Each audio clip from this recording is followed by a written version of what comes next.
Shakespeare. The Second Son, Volumes 1 and 2 by Christoph Marlowe, narrated by me, Christoph Marlowe. This is Chapter 8 of Volume 1. Camo and Circus investigated those texts relevant to their undertaking, but naught was found, even as the island of Nanu finally came into view some weeks later with Circus's guide, Octopus Mikore, disappearing to feed herself. The scribes exchanged no words as the ship was docked, until Camo spoke up, riddling. I haven't seen Moreau in decades, but our last reunion was surprising. Why? Circus asked curiously, detecting her companion's uncharacteristic amusement, and grinning before she uttered with dubious concern. He's been supplementing his diet of swan-tooth fruit, and the consistency with which he has availed himself of the cuisine has become readily apparent last I saw him. I'm afraid he may be in ill health so many years later. Circus laughed aloud and said, My father would joke that's why he was given the appointment. Serving fae folk in the outside world meant he would be deprived of the abundance we enjoy. We may tease him from afar, but we must refrain from comments in his presence, as he is fragile and impressionable as a newborn glass figurine, she advised out of reluctant mercy. Surely you exaggerate. His heart is certain to have hardened living amidst the despair and cruelty of our cursed kinfolk. Circus scoffed thoughtlessly. Camo's expression became stern at the latter description. It isn't proper to say cursed. Humans are more so marooned. The former implies they were party to some sin, but marooned suggests they were forsaken by their gods. How evident this seems to them surely warrants our investigation of personal testimony and documentation of those impartial observers, the historians and their ilk. I believe that to be a distinction without a difference, Circus began. Should you refer to either of those terms in their company, I'd expect them to strike you for being so presumptuous. Also, she continued, undeterred by her deadpan countenance, some of them lead very fulfilling lives, not unlike us. Some are motivated by their troubles and their neighbors' troubles into achieving the improbable. I say cursed because it is my contention that, despite their many collective and well-deserved accolades, a single human may plague an entire nation with the object of their obsession, which is almost always the pursuit of power, with no intention of employing it for to better the lives of their constituents. If the highest authorities are unimpeachable, such as they often are, then everyone outside of Ciro lives under tyranny, however faint or subtle. Now, without any reservations with which to contend, we have discovered the dilemma will metastasize into a greater threat with the passage of time. We are spared in paradise because our longevity guarantees us witness to failed experiments by creatures so similar in nature to ourselves, and we are imparted invaluable insight into the notions of institutional decay that inexorably rents the brittle fabric of society. One must concede the lesser of missions of government should never remain the same, for the world issues suffering without warning or respect to the moral or ethical aims of its victims. But it is in this adaptation that lies their vulnerability. Cursed is more appropriate, given that it respects the ever-present fear and treachery from within which humans must resist, and that individually, most of them are capable of good, and labor to never depart from the love of their neighbors, unless that affection brings undue pain upon another they hold more dearly. You say this when we have read the diaries of soldiers and their generals gleefully marching to battle to kill their enemy, and offer no quarter, even when operating under the auspices of lawful surrender, Camo began.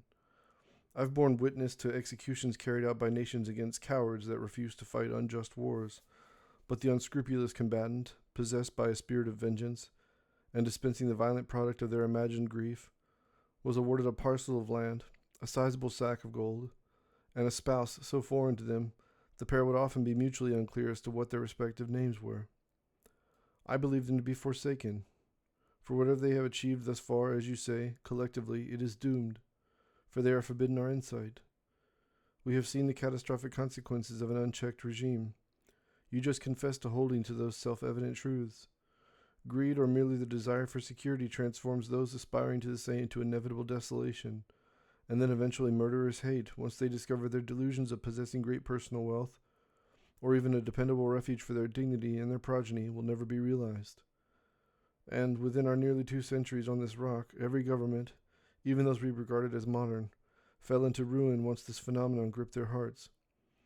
Kamo enlisted the measure of her patience to discuss the failures of her kinfolk, not because she had surrendered her confidence in them entirely, but because she still clung desperately to those meager and vulnerable reserves, and she grew anxious when she was brought to beweep their outcast state. Circus's eyes widened, alerting Kamo someone approached the ship from the docks. Moreau, how did you know we were coming? The scribe wore an egg-white robe garnished by a stitched rendering of the red and white flower of Nanu, the blunt thistle. Moreau clapped his hands excitedly and dusted himself off from the powdered soil that comprised the streets. I was eating oysters over yonder. He pointed to a tiny wooden shack across the pier. Scribes don't often deliver my supplies, so perhaps telling me why you're here is a more productive conversation. Kamo smiled at him and lied. You look well. It is a blessing for you to be a seeker and speaker of truths, for you are an unqualified liar, he began, shaking his head disillusioned. But my condition is not without purpose. Circus was bewildered. But she addressed him anyway. Murrow, we've come to investigate a strange happening at home. Let's discuss it in private. He hiked up to the deck of their ship and followed them below before he spoke freely. So, what is it? We have a visitor, Kamo began enigmatically, and further drawing Moreau's interest that he illustrated with discerning eyes. How do you mean? He asked, crossing his arms as he prepared to listen with great intrigue. Moreau's volunteer assignment in Nanu signaled the end of his tenure amongst the peoples outside of Siro. He was meant to return to paradise from the island most proximal in 2 years, where he would function as a scribe for the Fey folk, choosing his own village and residing there until he became a swan too. Kamo sighed before explaining coolly. A young girl arrived on our shores not in the company of one of the Fey folk, and yet she lives. The mere suggestion of this scrambled his preconceptions about the mist, and his mouth was agape before his voice fell to a trembling whisper induced by shock. Surely there's a mistake. They shook their heads, and he paced in the darkness of the hold trying to summon a plausible explanation, but he arrived at nothing helpful. Is the mist failing? Who is she? We have not found the mist wanting. It secures us still. The girl in question says her name is Yuyu. She was recently a kidnapped pirate. Little was revealed by her testimony, as we discovered her imprisoned in a chest on the ship. She claims the crew were slain by something with buzzing wings. We've journeyed here to inaugurate our investigation, given her proximity to the island when this occurred. As she spoke the last, Moreau was terror made manifest. No, he shook his head emphatically. I've heard nothing of the kind. I've been distracted these last few years. I'm working to synthesize a medication. Isn't that swell, Kamo? Your father's instruction imparted to us was not wasted.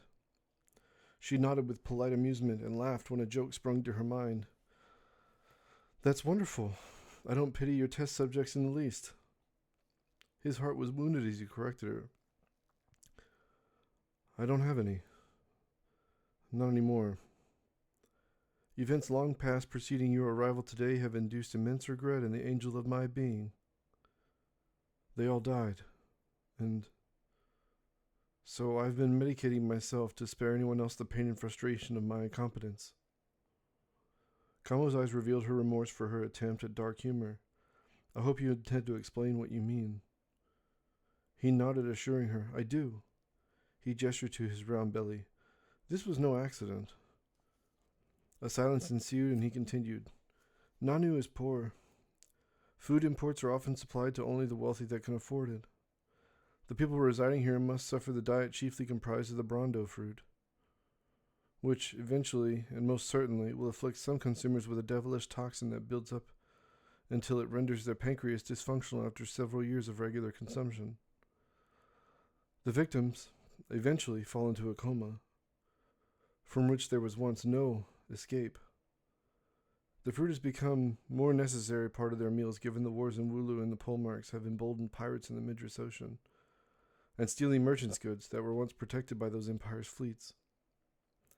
So you've discovered a cure? Circus inquired cheerfully, but Moreau's expression was unchanged. Not exactly. He waved his hand, dismissing the notion gloomily. I've managed to synthesize a medication from the pancreas of a pig, but it must be administered every day, and I simply don't have the resources to supply my many patients. I speculate I spend more gold on alcohol for sterilization than the pubs themselves do for serving. I have to change the location of my supplies often because my stores have been raided 3 times. Everything. Gone. His resoluteness collapsed from despair. All of those people, young and old, eventually succumbed to the illness he named and the trials imposed by his neighbors. Then you must explain your cultivated mass. How is it relevant to your research? Circus proposed with the inflection of an academic inquiry. I was aiming to induce a similar condition that I've seen by patients who overindulge in certain foods. The symptoms of the brondo fruit, normally useful as a very effective fertilizer, mirror those I'm treating in myself. I hope to create a cure, for I can no longer mobilize my ethical shortcomings to experiment on others, so I've concluded it must be me that suffers my failures. And while my purpose was once noble, at this juncture the esprit de corps that delivered me to my crestfallen state is predictably in disrepair. Curing myself has become my sole occupation, for it's a rather miserable condition. I hope you don't think less of me for my candor. I've decided to name the disease Diamanos, in due reference to the Polemarchs as god of plagues and their unfortunate bearers. Camo admired his resolve so much she touched his shoulder with fondness before embracing him. Circus was reduced to weeping. My gods, Moreau, why didn't you ask Camo to help? Or Magos? Magos has no experience with illness of this kind, as it's not infectious. And it's almost exclusive to this island and the wealthy, who are convinced their own physicians are without fault, and would not accept treatment if I offered it. Also, my expertise and my likeness indicate, if I may humbly advance, a disproportionate relationship, and would only arouse suspicion to render them my services. Camo, though, he began kindly as he studied her face before him, I know you. You would do what I've done, and I did not want that. Our people could not be without you anyhow. Circus and Camo chastised themselves within for the coarse notions of he they conjured, and he went on. But you, the concern that brought you here, it is strange to admit, is more pressing than what I'm laboring over. You must tell me more. They elucidated all of the facts of Yu Yu's arrival, along with her testimony before he spoke pensively, and emerged vigorously from the burden of his shame when brought to consider the troubles of others. Odd. Let's seek more from sailors in port. They may have heard tales of this. Scene 2. Nanu was a series of green hills with shadows cast from graying clouds that lingered lowly amongst the branches of the riviori trees, several hundred feet in the air. It was perpetually damp in the spring, and so water gathered in droplets on every exposed surface until gravity drew them to the earth in a stream, where they drained to a nearby creek, and it was put to use for the villages. Their intervention was necessary, for the river would flood if those seasonal creeks met its banks in such excess. It was not unlike Siro with its abundance of foliage, but the trees in Nanu grew thickly and still darkened the earth below. The residents of the island prayed earnestly in those rich but thin beams of light that penetrated the dense canopy. They donned battered orange robes in a show of humility to the glory of their gods, and cast their fingertips from their lips to kiss the sky. The faithful contended that to feel the drop of water upon your forehead gifted from the branches above while in ardent prayer meant that gods would attend to your woes.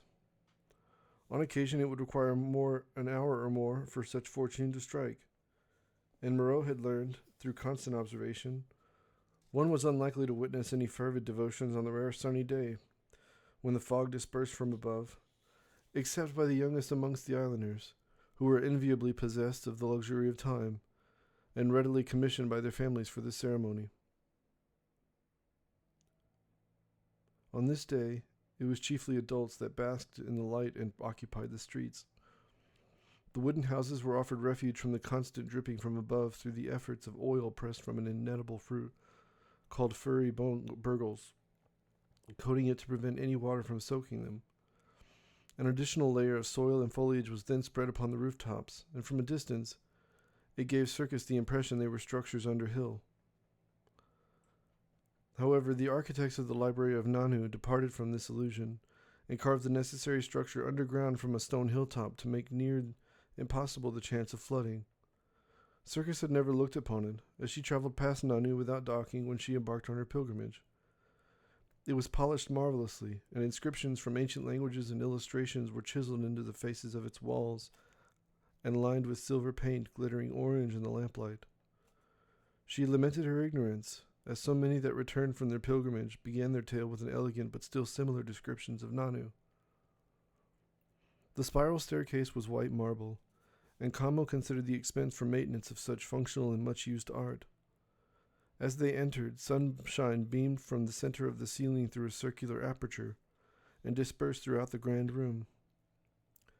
The library was a series of circular walkways stacked upon one another with a massive pit in the center, where the bottom floor could be seen, white, polished, opulent, and bare.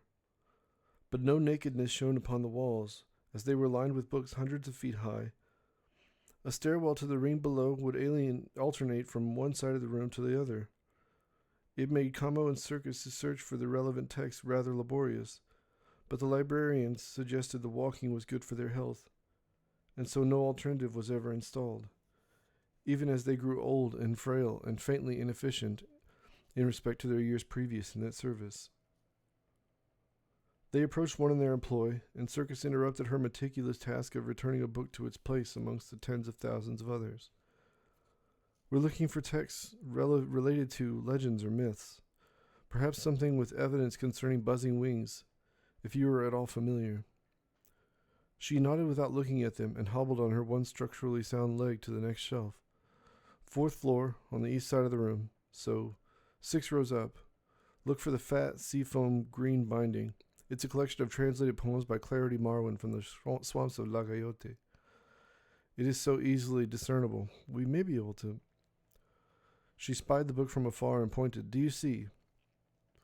Kamo squinted, and once her eyes fell upon the book, she realized it was pressed between several volumes with deeply black bindings, and it nearly highlighted its place on the shelf. Thank you, she muttered as they passed and started for the stairwell opposite their side of the walkway. You didn't introduce us, Circus playfully scolded Moreau, and his nose rose in distaste before he confessed. She's often the most disagreeable person you'll ever meet. The fact that she answered you at all, to me, is astounding. I've never heard her voice except to rudely grumble. She's in extraordinary pain, Como explained, as the physician examined the librarian solemnly from her place in the shadow. The hip for her one remaining leg has hair fractures in several places. I see it in her gait, and her injured expression when she suffers only the weight of her own frame. Her reasons for refusing a prosthetic must be from repeated infections at the point of contact with what remains of her limb, which is exceedingly common. She's upright, however, and seems to have decided she will die that way. She is not long for this world, but if unknown catastrophe should be visited upon us all, the world may soon long for such resolve and devotion to duty. As they came upon the shelf containing the text they sought, Circus drew a ladder resting on wheels and ascended. Oh dear, she began with alarm as she reached the book in question. What? Kamo called with curiosity. There are... Her finger drifted along the spines as she counted, and spoke finally with her voice descending in disappointment. There are 42 books of varying lengths we all must sift through carefully. I'm inclined to ask if we can take them with us and continue sailing to Tartarum. No need to ask. I'll simply lend them to you from my account. But you must promise to return them. I can hold them off for a couple of years, though. Moreau's offer was well received as he chuckled, and Kamo smiled at him in gratitude. Then you must stay for dinner, he continued eagerly, and his face brightened with the suggestion. Kamo, however, could not suffer any more delay, and so she declined flatly, but still regretfully. We must move on. We cannot attend. I'm sorry, old friend. His eyes fell upon the floor, and he nodded. I understand. Forgive me. It is exceedingly lonely here sometimes. Given the nature of the appointment, our identity must remain a secret, you are aware. But it weighs on my thoughts and my memories. I'm having trouble recalling moments of my past, those I considered rather significant in the earliest days of my commission. I don't even sound the same when I speak. I worry I won't recognize myself one day, and neither will my loved ones when I return home. Moreau, Kamo began somberly, but she was interrupted. I must protest, he pleaded earnestly. I don't want your pity. I was simply confiding in my friends. But I'd rather be useful to you. Let me help you carry the books to notify the librarian of our intent. I'll also initiate my own investigation into the matter and forward all correspondence to Ciro. It will serve to alert home that you've arrived here so that you may not labor over the letters. As Circus and Kamo's eyes met, they silently agreed to his proposition and signaled this by nodding and stacking books into his outstretched arms. After they deposited the texts in the hold of the ship, they made a brief excursion to the Broke Cuffs pub to inquire from the barkeep Asimilon if she had heard any reports of monsters with buzzing wings attacking visiting sailors. What you mean? Who are these people, Moreau? Her gruff voice retorted as she puffed on a tobacco pipe. These are colleagues of mine. Kamo is a fellow physician in circuses. He paused, realizing he would be confronting his ignorance on the matter in public, and even worse, in the company of the target of his unfamiliarity. Circus interjected, projecting her feelings of uncertainty. I'm still deciding. Lots of life and whatnot. I thought I would take my time before I commit myself to a profession. That's what I'm doing, Asimilon crackled, her greasy white hair so weighed down by soil it hung stiffly as she threw her head back, revealing a dusty black eye patch hidden in the folds near her throat. What's that around your neck? Circus inquired, curious if it was simply an eccentric accessory. You blind? It's an eye patch. I got an eye there, the barkeep muttered dismissively, unconcerned with the intrigue she had just instilled in her visitors. You must be joking. Kamo laughed, not realizing her attention to the task paramount had been diverted so readily. She lifted the patch, and an undiscerning eye jerked back and forth examining them. I can't see out of it. It's got a mind not subject to my authority. Seems to do as it wills. Then your eye should not want for like company. Kamo grinned at the old woman as she shuddered the view of her additional untamed sense. Something with buzzing wings attacked a ship and killed everyone aboard. We aim to identify the creature responsible. Can you help us? The old woman glared at Kamo and said, You're too serious, you know that? Have a drink, all of you. Kamo's hands rose in protest, but Moreau caught her and gently pushed them down before uttering a pleading whisper. No, just take it. Circus nodded, approving his appeal, and drank hers down, grimacing and pulling her face taut to the center of her head. Oh my gods, she cried hoarsely, followed by alcohol-induced huffing. Good heavens, Circus. And Kamo proceeded to drink, but soon fell into a fit of coughing and stumbled about the space in front of the counter. Her pride dragged along the stony road of experience. She laughed under the rain of drunkenness and said, All right, you, oh dear, I've forgotten the word. She shook her head briefly as it would cure her plight and spoke. Would you help us now, friend? The old woman's face remained unchanged before she smiled at the scribe. Supper's on the way. Take a seat. The crews will be stumbling in any moment now. You can ask them. Moreau revealed his satisfaction with the events so far and offered Kamo his encouragement through a pat on the back as they sat down. Quaint, isn't it? The pair looked at him and then cast their eyes hostile to rest upon the dimly lit walls when they saw the streaks of red and rejected him in concert. There's blood smeared all over the place. Oh, no, don't be alarmed, I beg you. No one's been killed here in months, he said confidently, waving his arms and aspiring to console his comrades. That's from a bloodletting game. I have never played myself, but it's thrilling to watch. Kamo shuttered her face with her hands as if it would shield her mind from any more disconcerting absurdities Moreau intended to utter, and said, All right, once the sailors arrive, we'll divide and interrogate. If there's any reports of what we seek, then we'll reconvene on the ship to test their evidence. Scene 3. The three in agreement, they scarfed down their supper soon brought to them, and the crews arrived just as their plates had been emptied. Lit pipes smoldered and blazed briefly like lightning bugs throughout the room before fading as the patrons drew the tip from their mouths. Moreau was the most successful in moving from sailor to sailor, as they were familiar with his face and were pleased to share of near threats with one they believed to be a local, and therefore essential to their defense. Camo approached a table of rough characters, weathered clothes and wind-beaten faces bearing scowls and cackling in the same spirit as the barkeep, worn and issued by all. "Good evening," she began, setting down a platter of shots of grain whiskey before them. "Who the hell are you? You work here. Granny don't have no workers. She shot her last one with a crossbow for stealing." "I'm a physician, and I'm investigating a matter." No, we heard all that earlier. The loud one's been working the room asking everyone here." "Buzzing wings, ain't it? That's what you're looking for?" "Yes," Kamo confessed. Within, she did not expect these customers to have ever found the need for purchase of such keen surveillance of their own haunts when surrounded by their like society. But it became evident to her that their tremendous consumption of alcohol had not dulled them so much as to render them warm and inert. They were sharp and discerning, albeit a little sleepy. "You ever heard of Nabo, the supplicant's king?" The sailor began eagerly, his eyes ablaze with the torch casting light upon them fully. Kamo denied any knowledge on the matter. His wide gray and black beard soaked and dripped beard as he spoke.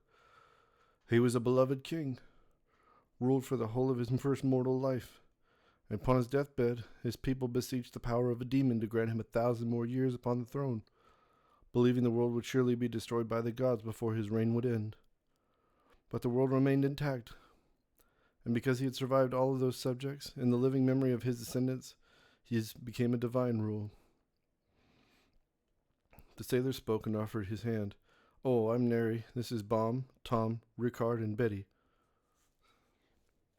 Kamo examined their jolly countenances induced by the flavor of their evening. Baum was a handsome woman with blonde hair and exceedingly well-kempt teeth. Tom and Ricard were quite young, brown, and curly-headed with stout frames that, thankfully, remained untested by serious injury. Betty was a hefty woman with red hair whose cheeks burned crimson when she smiled and when liquor spilled into her belly. They welcomed the curious stranger with a short wave and a nod. Kamo returned the kindness and listened as Neri continued. "Nabo was confronted by the demon, and he pleaded for his life. But as you'd expect, the demon was indifferent to his woes. He makes the king another bid. He says, 'I'll grant you 10 more years upon the throne if you sacrifice 100 souls to me.'"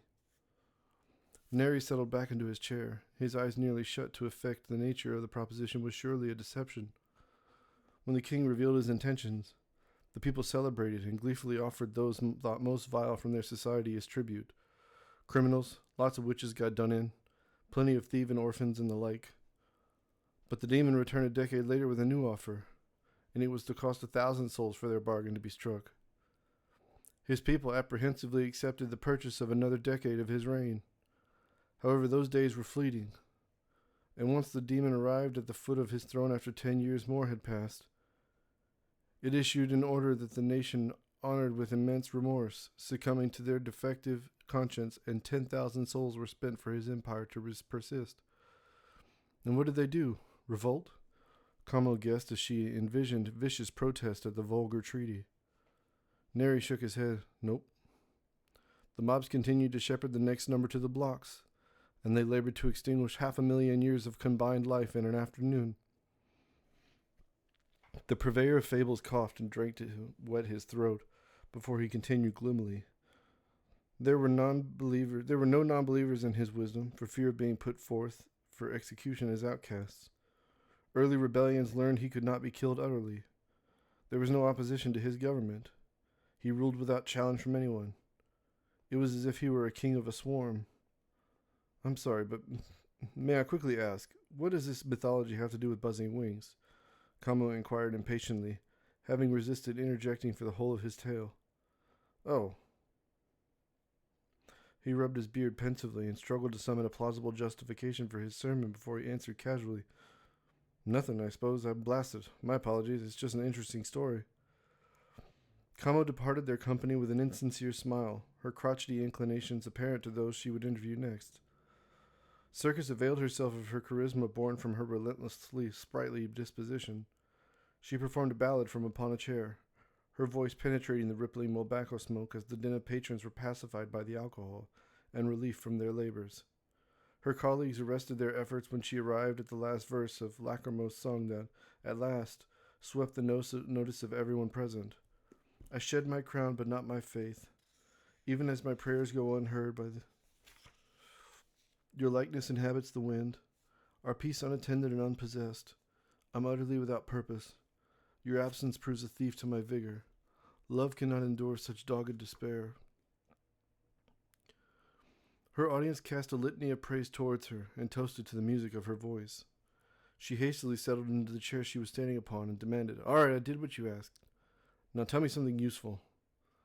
The merchant was drunk and sobbing at her production. "How about a duet with him?"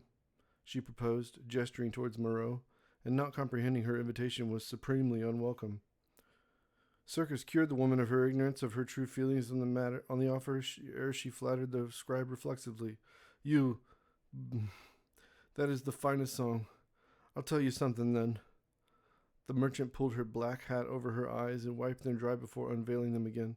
"My granny's granny would sing that to her and her to me. I ain't heard it since she passed. Don't no one know the words. How comes you know it? You ain't much older than my boy."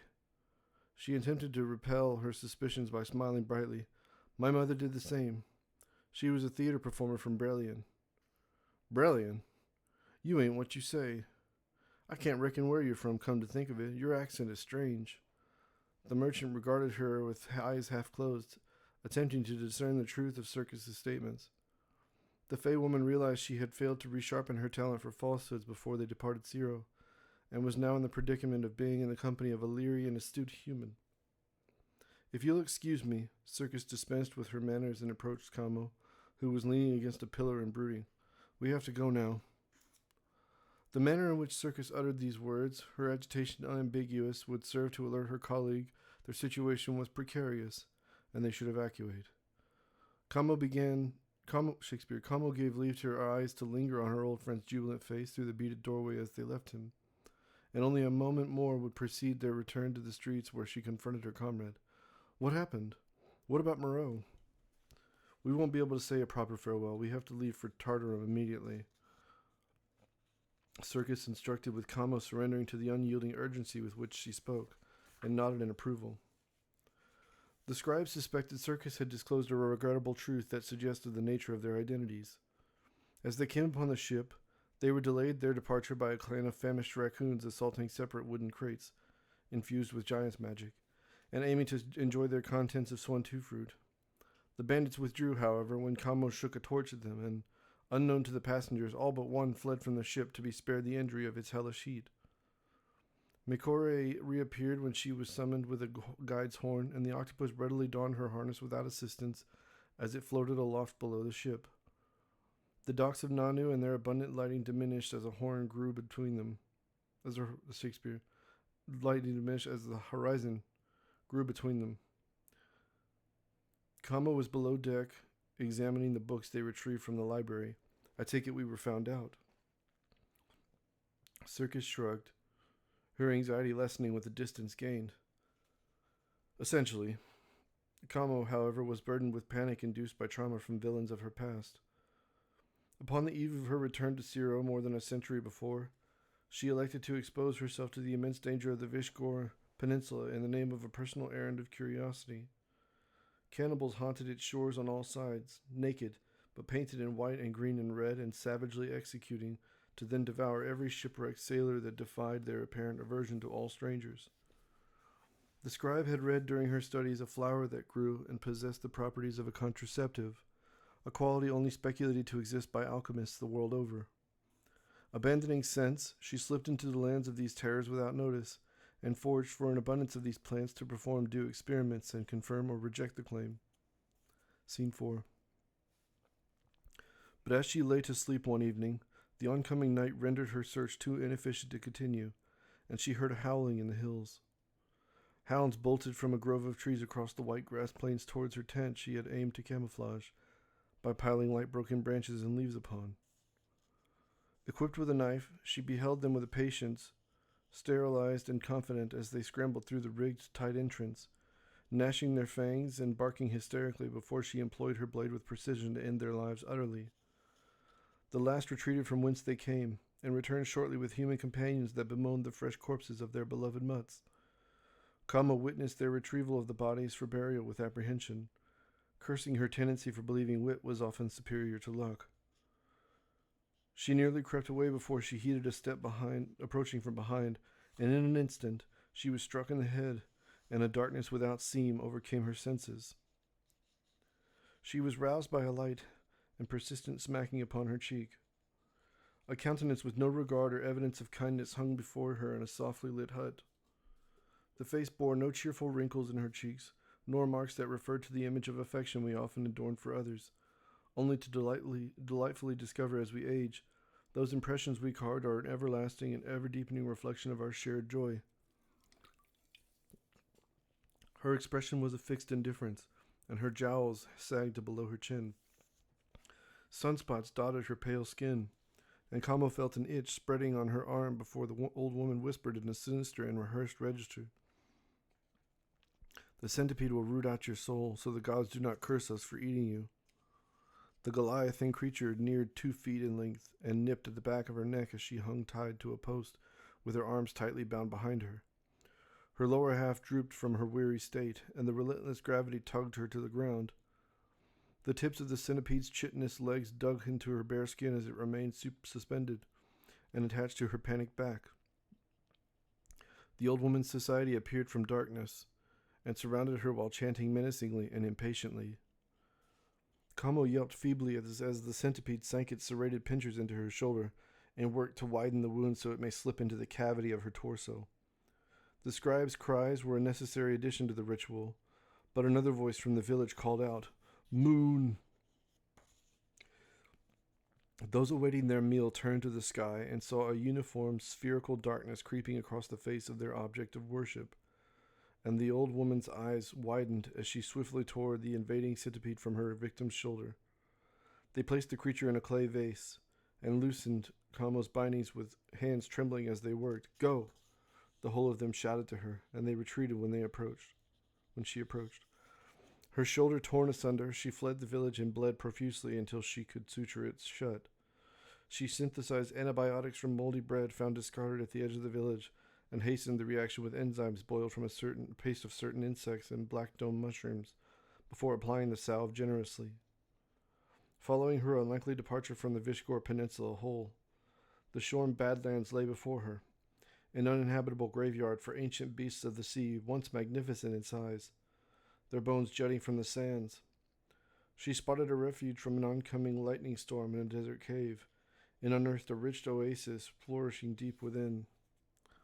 The flora was granted the necessary sunlight to persist, she hypothesized, through the curious properties of the stone that made up its walls and the underground reservoir. They glittered gold, and spots shined with the likeness of the sun, and could even cast her shadow upon the ground as she studied them from afar. However, she lacked the tools to mine it, along with the certainty it was safe to extract and carry for extended periods, without unwittingly afflicting herself with a bizarre assortment of painful symptoms. Circus disturbed her rumination by complaining. None of these refer to buzzing wings, examining a text on prophecies. "You can't have read that many already," Kamo spoke, still troubled by her memories. "Just be patient, we will find the answer ere long." "I've read that many, you just read slow," the scribe teased her, pulling the book closer to focus and leaning into the dangling lamplight. "I'm not slow, I'm careful," she corrected her. "And given our purpose, I'd advise you be more meticulous about what you're reading. Otherwise, you use testimony as but a threatening preamble to our future. Our appointment to the task cannot prove to be a failed election. We must secure the shores of their confidence with evidence and solutions." "I fear the same." Circus sank despondently with the extraordinary weight of her people on her person. "I'd wish to name the beast before they are compelled to in violent, utter ignorance." After days of reading without success, and their dearth of knowledge seeming to have only deepened, they awoke as dawn drew a new sky, and the pair discovered Makore had dragged them a dozen miles off course, amidst the earlier darkness, to frolic with a pod of pink dolphins. It required both academics begging the octopus with offers of swan-two fruit to convince her to return to their heading, and she only deserted his new friends once they were also given license to partake in the scribe's delicious bounty box below. As they set off again, Circus witnessed Mikore's descent using the full measure of his steel slack to go deeper until she inquired, "Is she hunting?" "I doubt it. She's likely tired, so she's using underwater currents to pull us," the scribe answered indifferently as she read. Her memory of the phenomena was restored as the words were comprehended, and she rejoined, "Those currents will take us to the shores of Vishgor. But how would she know of them? Have you gone this way before?" "No," she lied flatly, and then endeavored to continue her fabrication. "She migrates, so what she knows or doesn't is impossible for us to learn without the sum or without the ability to read her mind." "I've gone to Vishgor before, just the coast," Circus admitted, her eyes falling to the floor to avoid the silent prosecution of her comrade. "I wanted to pay my respects." "We had nothing to do with that." Kamo rejected her, refusing to entertain the notion she were party to any recklessness of her ancestors. The once jolly scribe descended into melancholy when the air of contention further invoked their bitter spirits and dissolved their amenability towards one another until Circus lamented aloud. "My view is there was no perfect answer. There was no clear moral imperative to follow, except perhaps to preserve life if it is reduced to their suffering. We must concede in those early centuries our Swan-Tu and Swan-Si were deprived the wisdom to carry that mission out. Your father reflected to me in private that to expand your faith onto humans, other than those chosen to live amongst us, was a foolhardy venture. He argued his words were not born from prejudice, undue or unsubstantiated by competing experiences. Before he departed Ciro forever, they were ill, Kamo argued. We provided what we believed was a cure. I'm, at this juncture, not going to debate the particulars." She spoke sharply, and her irritation swelled before she subverted her own efforts to discontinue the dialogue. "My father adopted his misanthropic notions to disguise the shame of his failure with hate and fear. He was once a good man, but I could not, even at my most charitable, apply that assessment to him now. If the gods felt compelled to afford us his presence, and if he were to return to Ciro, I'm not certain the mist would offer him refuge. It may instead exhaust his miserable existence and—" "Kamo!" she shouted, incensed by her casual reference to a painful death. "You cannot surrender your compassion so readily. It was an impossible—" "He should have poisoned them," the scribe barked, interrupting, her choler finding consolation in the certainty of her condemnation. "If you are charged with the physical health of others, they must be informed if their life will be such that whatever joy they manage to derive, it will be drowned by the grief of lingering on. They are cursed, helpless, and deprived of their higher thinking.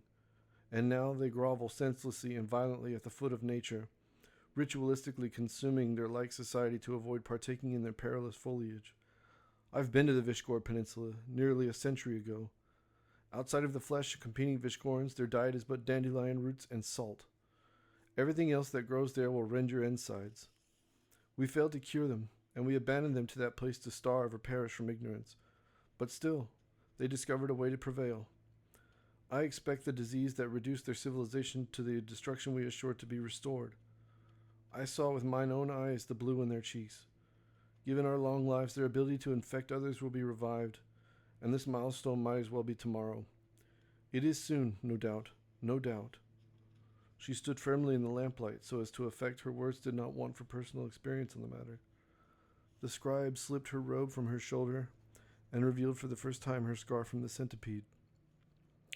Circus gasped and touched the raised skin tenderly as tears kissed her cheeks. "What are we going to do?" She wagged her finger at the skeptical scribe. "Not all of our colleagues." "What can we do, you and I?" Kamo shook her head, retreating to the refuge of objectivity. "We will have to discuss it another time. I hear the ooey birds. Tartara must be close." Scene 5. The horizon revealed the light that shone through the clouds and illuminated the bronze bell painted with gold leaf in the tower of Amun-Rad. The church of Tartarum once hung a bell of solid gold, against the advice of those tasked with its manufacturing, and learned upon its first use that it would shatter and litter the streets below. The clergy was astounded when told all the precious stuff was not recovered, due to its inexplicable disappearance. They ordered the hanging of the smiths and their apprentices, and gifted the debt incurred by the loss of their gold to their families. In retrospect, this proved to be a reckless administration of retribution, as it crippled the island's economy and impoverished its residents in many ways critical to their persistence. One reading closely might already suspect their papistry, and their assemblance would be found perilously ignorant of the concerns and ambitions of their congregation. The mob arrived at the temple armed and in the company of a charismatic reformist. A trial, brief and raucous, was performed that some asserted was still too flattering to those being prosecuted. Those present then promptly executed the church's authority by hanging them amongst all those they condemned during their tenure, and begging the gods to forgive those carrying it out. And despite the violent genesis of the Reformation, most of Tartarum's residents now consider it to be a rather pleasant place to live. The world darkens as we travel north and west, Circus observed and continued. You may have journeyed this way before she was salvaged from battle. The slavers will multiply the nearer to the center of the Midris we go. We will prevail. No ill-intentioned pursuer of this ship will ever set foot upon our deck. McCrory will see to that. Isn't that right, girl? Kamo inquired cheerfully, and the octopus, grand in every respect and selfless in her conduct, breached the ocean's surface to playfully spew a mouthful of water into their sails that rained upon the scribes. I've not seen Tartarum in more than 30 years, Circus admitted as she laughed and cleansed her face of the artificial rain. It's been more than 50 years for me, Kamo rejoined, but her expression became faintly hopeful as they drew nearer to the island. What? What is it? Circus inquired, suspecting her colleague would refuse to say. It's nothing. I'm simply pleased to see the city has not yet burned to the ground, she confessed, but her sentiment felt incomplete. Circus was prone to probing anyone who withheld the recounting of profound experiences amidst their pilgrimage, but was famously disinclined to reveal those early moments to anyone, and no promise or reward could persuade her to share. Circus took a piece of apple and ate it. Tartarum built a second library some years ago, so I can go to one and you can go to the other. Kamo consented with a nod, and as their ship docked and McCrory disappeared, the bell struck noon, inviting the many dockworkers to their midday feast. The walls were painted seafoam green and comprised of stone that surrounded the island city and were constructed absent any deference to military defense. Though pirates were ever present in manageable numbers, their inclination to pillage was stayed by an ancient and informal government comprised of those descendants of the original truce 4 decades past. It was unlike any other administration Kamo had ever learned of, and Tartarum benefited from the often legitimate and nonviolent aims of its members.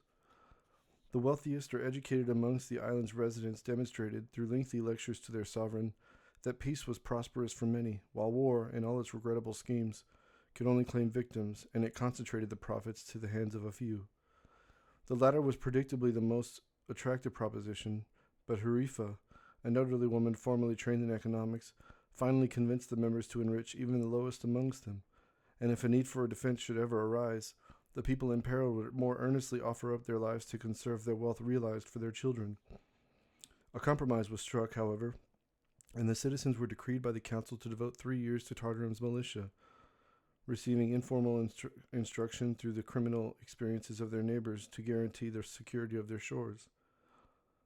Kamo and Circus looked on as a militia regiment dressed in all black, but wearing also pristine white belts as they marched past. A frayed and irksome man with a desperate and unscrupulous countenance approached the scribes, revealing, with his thieving, nimble hands, a small jar with a golden liquid inside. 10 gold pieces and you can have this jar of giant's honey. Oh, that's giant's honey, is it? Kamo uttered sardonically, with an expression unambiguous in its disbelief. The wretched man's rare discomfort surfaced as he studied Kamo's face, but his intent was restored when he realized he would soon suffer clarity of mind. He saw these marks were skeptical, so he persisted to alleviate his dissonance concerning both the shame of his failure and the notion his dishonesty was engaged for the purchase of substances disreputable to consume in such excess. Of course it is. Look at it. But he was cured of the contentious considerations when he saw Circus's eyes confess pity for him. He became steadfast, despite his pale and damp face, even while Kamo categorically repudiated his claim. I'm looking at it, and I can assure you that is not giant's honey. It is. 5 gold pieces, please. His eyes were fixed on Circus now, who averted her gaze embarrassed by his shameless appeals before surrendering only a moment later to dispel her vicarious humiliation. As she retrieved the gold coins from a hidden pouch, he shot his palm towards her, as she handed him the money hesitantly. Thank you. Remember to savor it, he advised, only driven to sustain the illusion until he disappeared. Why did you do that? Kamo scolded her quietly, but with biting effect. You know that's not from Ciro. I did know, Circus rejoined calmly. And I possess little training in your field of medicine. But the man is nearing 60 and nearly blind from parasites. His liver has also begun to fail. The anguish he feels now is induced by his own hand, and he's certain to soon perish from those wounds invisible to him. I thought the comfort of a bottle. Your pity will only prolong his agony, Kamo shook her head, her wisdom and experience tempering her response to her colleague's mercy. Withdrawals would have killed him sooner and less painfully. But now the parasites he hosts will be nourished by the sugars in the alcohol and poison his other alien organs further. I regret your noble intentions are not sufficient currency to convince the Preamora parasite to abandon their victim. However, once his death is imminent, they will lay eggs to feast on his remaining vitality and then evacuate. And if life in him lingers still, he will be deprived critical functions until he expires. I'd sooner choose a violent death. Circus could no longer govern herself, and tears fell in heavy droplets as she saw the man gleefully departing a pub cradling a bottle of wine. They watched as he rested against a wall and in the shade, and savored his prize while peering at others suspiciously as they passed. Though after a few moments of indulgence his face reddened, and he was laughing to himself. Is there nothing we can do? Circus pleaded to her companion. Perhaps we can deliver unto him a less gruesome death. I could devise a simple machine. But we cannot just leave him in this state. No one should die that way. You are free to offer him the tonic I devised for us in the event we were ever imprisoned and had become sport for fiends, Kamo muttered, but I cannot make another without the Sundrafora weed from home. And those I could make for you with what is available to us now, death is not so immediate and not so pleasant. The scribe revealed her intent by purchasing another bottle from the same pub and emptying the vial into it before approaching the sickly old man. His wrenching eyes remarked that no such generosity had been visited upon his spirit in so long. He fell into sobs and reached up to embrace her from his seat and took the bottle with profound joy. Circus rushed to the ship weeping, and Kamo remained near the docks to listen to her grieving the stranger's passing. Once she recovered, they returned and found him still seated, but his head drooped, and he remained motionless, suggesting to them his misery had finally ceased. Scene 6. Circus started towards the western library as Kamo departed for the east. Similar in climate to Nanu, they possessed an abundance of flowers on the island, and their splendor was repurposed for dyes, which was their chief export. The view of the city finally opened to Circus, and it was unlike any other she had ever looked upon. The Tartaranos worshipped color in the most fervent fashion. Objects normally neglected or forsaken to be drab and plain were wholly painted a bright, unyielding yellow, or perhaps sanguine crimson, or lowland loch blue. The houses climbed up a hill and appeared to be a stacked assembly of hardened clay painted and reinforced by wooden beams that jutted from the sides. The dyes were also edible, and so every evening even the setting sun would marvel at their florid cuisine. Tailors hung unique white dresses and other articles of clothing outside their shops, but given the reliable heat, the islanders often wore shirts that would cover only their chest, and their curved, thick skirts stopped at the knee. Beads adorned the edges of their sleeves, and occasionally several wide gold rings were spotted around someone's neck. Circus noticed as two young boys passed contentedly that the bottoms of their thin shoes were not spared their beloved ritual. She came upon the beach after trekking through the wilderness for a half hour. With the tide receding, she witnessed many sea creatures out of their element scuttling along the shore. It was not long after that she saw the library built high upon a hill, white in color, square and domed with gold-painted trim. As she approached, she was struck by solemn recollections of the old man, and how he accepted the wine so readily, despite learning she had tainted it for the purpose of ending his life peacefully. He was so grateful to soon be untethered from his agonizing and tedious and undignified existence, and he confessed in their brief exchange that he had lacked the courage to do the deed himself. Residents left the library and eyed her as she passed. She silently praised their welcome and cultural curiosity as she opened the doors and entered. It was perhaps a third of the size of the library in Nanu, and there were fewer workers organizing books and parchments. It was but 2 floors in a round room and identical in structure. Excuse me, I'm looking for texts that contain references to myths upon the sea with buzzing wings. There are a great many things in this world that have wings that buzz, my lady, one of them rejoined, faintly amused. Anything big enough to kill 3 men? She posed the question, empowering her delivery with feigned indifference. Their eyes widened, and they glanced at one another timidly. How sure are you that this occurred? The oldest of them inquired. The librarian seemed to have his eyes nearly shut as he stood before her with the round sleeves of his robes joined in pensive consideration. I'm quite certain. I've something of a witness, she began, and thus her audience promptly abandoned their projects to scurry over and explore her research. Now that is extraordinary, because we have been investigating this same phenomenon, actually, he uttered excitedly, and Circus snapped to attention. And what have you found? She inquired with her wide, fearful eyes glowing from incoming sunlight from a window opposite the room. So far, nothing conclusive, he began prudently as he approached. Many of the ships that have gone missing are found drifting with all their belongings still on the ship. It is truly a mystery.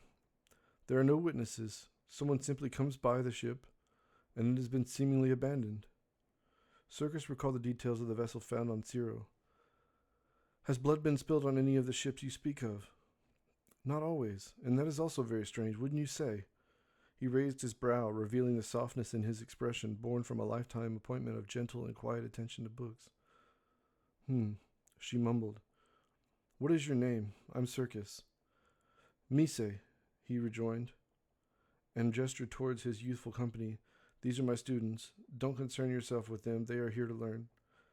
An austere woman with black, spongy hair groaned at his claim as she continued working. None of that. I want none of that, he announced, and smiled to dispel the swelling discomfort of those present. Where did you hear this information, Mise? More than a year ago. From a sailor that arrived in Tartarum with one of the abandoned ships in tow, he stated, touching his chin thoughtfully as he paced in the evening light cast upon the marble floors. Where is the sailor now? She posed the question bleakly, suspecting his answer would disappoint her. Oh, long gone, my dear. He shook his head to effect he shared her sentiments at his information's absence. Did you happen to record their exact testimony? She asked, indifferent to the notion he might think her condescending to him. I did, but I've told you everything of import, he responded flatly. May I read it? Certainly, let me retrieve it for you. He parted from her company and disappeared down a set of steps. Mise was searching for some time, looking through journals he had written during that year. Eventually, he located the text he was looking for and showed it to Circus with reluctance. Now I know my penmanship is wanting, but I have his testimony written here. The story began. We found a ship just floating in the East Midras Ocean. Knife to my throat, I'd wager we was about 200 miles west of the Polemark shores. The captain said he couldn't see nobody aboard with his telescope. As we got closer, we saw the blood on the deck, but no one was there. There weren't no bodies floating nearby neither. What was queer, though, is we climbed aboard and went into the cabin and found all their belongings neatly packed away with a little chest containing a bit of gold. We never did figure out who that ship belonged to. We kept the gold, of course, and got rid of everything else. After we arrived in port, the captain sold the ship for a small bit of money and bought us all drinks. That's it. Ain't nothing else to tell. She read it again, hoping to yield more information, but it seemed to contain nothing else of value. So, he interrupted sincerely as she peered up at him. Was there anything I failed to mention? No, you were quite thorough, thank you. The most important question I have is, do you have any idea how long they were out at sea? Without anyone to document, the ship might have drifted for weeks or even months. I know of what you ask, and I believe our collective consideration of the facts has illuminated some useful but incomplete evidence. The ship's logs were found on many of the vessels, and those with the log to date closest to the day it was found was this one here. I wrote it, the Aluminto in the Xylo Ocean, approximately 1,000 miles south of, well, what remains of the Wooloo Empire, near the edge of the world. It was drifting just 2 days, and it was found. How far they went, I can't be sure, but I've estimated between 200 to 400 miles, give or take. The winds are quite spirited in that part of the world. May I see the ship's log? Circus felt a twinge of haste advancing her unease. Once again, I've told you everything of import, he responded cheerlessly. Yes, but I'd still like to see it. She crossed her arms to remark her patience for this his certainty had abandoned her, and all she required was the texts. I'm sorry, but they're not available, he said, dissolving into shame, and glancing meekly at the other librarians who were pretending to work while they listened. Why not? She responded with prompt irritability. I must be candid with you. I took them home to study the contents and I had a bit to drink, he stuttered, and his eyes fell to his feet. There was a fire, and I had fallen asleep. The logs were destroyed. Circus said nothing at first, and then the man went on to fill the silence. That was 2 years ago. Since then I haven't had a drop. I applaud your newfound strength, Circus replied genially, surrendering to her warmth of her heart and the tremendous regret she bore for her failure to cure the sickly old beggar. However, she was grateful at the librarian's reformation, as she hugged him as her emotions transformed into vicarious pride. Mise's shock at her affection was apparent, and he delayed briefly before he embraced her in return. Thank you, he said, and they pulled away after a moment. The librarian rose to his full height, evidently renewed by the scribe's benevolence as he approached the desk in the center of the room. These are my correspondences with the colleagues in Hausapor named Hausador. He is studying much the same thing we are, and he discusses some of his findings at length in these letters. You are welcome to take them with you and study our exchanges. That would be very helpful, thank you, Mise. Her stance implied an agreeable reception to his words. He bowed and went on, I'll find the remainder of them in a moment. And he turned away before circling back. Actually, I should mention, if you ever meet with Hausador, do not make any jests about the likeness and name he shares with his station. He no longer finds it amusing. And I'm chiefly to blame for that, he explained with a chuckle vigorous and bright. I see. I appreciate your help, she said before departing with a heartened disposition after he procured the rest. When Circus was alone and beyond the golden doors, she placed the letters in her giant's bag. Darkness stretched from the east, and she started for the other side of the island where the ship was docked. Kamo would already be studying some texts she found. Did you have a productive search? Circus inquired joyfully. Not really. There was a patron there that refused to acknowledge my declinations to share a drink. I just took the books with me and left. Well, I had a splendid hunt. The scribe skipped to an open seat beside her comrade at a table below deck. The librarian, Mise, was quite nice, and he gave me his correspondence with another librarian from Hausapor.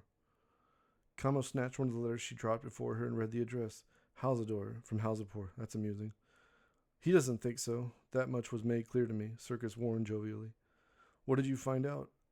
Kamo's eyes darkened as she listened intently. I've yet to read them. I thought you would want to help. Okay. Let's begin then. Kamo shifted in her seat, preparing her mind for the task as Circus sat beside her. Oh, Mise did mention an abandoned ship in the Xylo Ocean, 1,000 miles south of southern Wulu. Identical circumstances as Yuyu, blood on the deck and the ship seemingly abandoned. Similar to others, then. I asked virtually everyone who was in port if they were witness to anything or heard tale of something with buzzing wings, but nothing reliable was yielded. The librarians were even less informative, Kamo muttered frustratingly. Well, perhaps there is something here, the scribe suggested confidently and aiming to restore her friend's resolve. Circus opened one correspondence and examined the first letter. As she scanned, much of the details were the same. However, she was drawn to the location of the ships where they were found. They all seemed to be sited near the center of the Xylo Ocean, or very close to it. She spread a map between them and began marking their approximate distance from the nearest coast. I do not see a pattern. Kamo's inflection declined as she grew disappointed in her ability to discern any useful observations. I disagree. A pattern is fairly obvious if one disregards the land. They are all in open water, with no islands anywhere near where they were discovered. Conceivably, we must consider they sailed to the edge of the world. Circus jested apprehensively and went on. What would compel any ship, in such numbers, to venture that far out? Even if they drifted to that point, they were more than a few thousand miles from the nearest known island in any direction.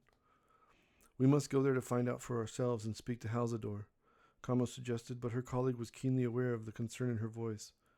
The edge of the world is certain death. Circus almost dismissed the notion with a wave. No ship that's ever ventured there has ever returned. It will likely always remain a mystery. Yes, but these ships are still, at the very least, hundreds of miles from the edge. Perhaps there is something we're missing. Kamo leaned back and slapped the map with both hands compulsively. I believe you're implying the edge of the world is moving inward, Circus uttered, bewildered by her companion's absurd theory. Even if compelled on pain of death, I could not divine a more plausible explanation. Kamo shut her eyes in contemplation of the danger Ciro would soon suffer if they could not inform their people of the truth and the methods necessary to defend themselves. Circus smoothed her robes nervously. Given the nature of our assignment, your reasoning becomes sound. When shall we depart? That's the end of Shakespeare. That's the end of chapter 8.